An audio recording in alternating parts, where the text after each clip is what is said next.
வணக்கம் மக்களே, இன்றைக்கான வீடியோ என்னென்னு பார்த்தீங்கன்னா குண்டுமணி வேட்டை. குண்டுமணி வேணும்னு வீட்டில் கேட்டாங்க. சரின்ட்டு காட்டுநாடி போய் இருக்குதான்னு போய் பார்த்துட்டு வரலாம்னு போனேன்.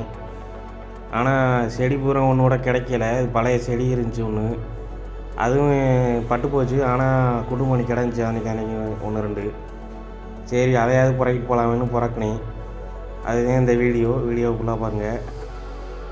இது எதுக்கெல்லாம் யூஸ் பண்ணுவாங்கன்னு பார்த்தீங்கன்னா, இந்த கல்யாணக்கார வீடு, இந்த மாதிரி ஃபங்க்ஷன் வீட்லலாம் ஆராத்தி எடுக்கும்போது அதில் அந்த அந்த குடத்துல வந்து டிசைன் பண்ணுறக்காண்டி யூஸ் பண்ணுவாங்க. அதுக்கு யூஸ் ஆகுது நல்லா. அதுக்கப்புறம் பார்த்திங்கன்னா, இது வந்து விஷக்காய். இது வந்து சாப்பிடக்கூடாது. நம்ம சாப்பிட்டா பயங்கர விஷம், அரளி கொட்டை மாதிரியே.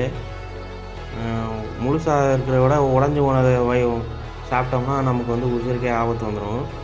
இந்த மரத்து தூரில் தான் பெரிய கொடி ஒன்று போயிருந்துச்சு. அதை பார்த்து தான் நான் முன்னாடி ஒரு வாட்டி பார்த்து வச்சுருந்தேன். அதை பார்த்தேன் இங்கே இருக்கும் வண்டி. ஆனால் பார்த்தா அது தூர் கட்டாகி போய் செத்து போச்சு. அது எப்படின்னு தெரில, யாரும் வெட்டி விட்டாங்களா இல்லை அதுவும் செத்து போச்சு தெரில. அந்த கொடியில் நெட்டுக்க போய் காய்ச்சிருந்துச்சு, ஒன்றுமே இல்லை. அந்த இருக்கு பாருங்கள், அப்படியே இருந்த வாக்கில் செத்து போச்சு மரம்.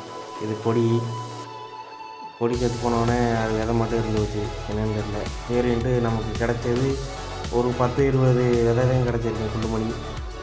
சரின்ட்டு அதை மட்டும் குறைக்கிட்டு வந்தேன். வேறு ரெண்டாவது இருக்குன்னு தேடலாம்னு போனேன். ஆனால் அந்தளவுக்கு கிடைக்கல, எங்கள் காட்டுக்குள்ள ரொம்ப இல்லை.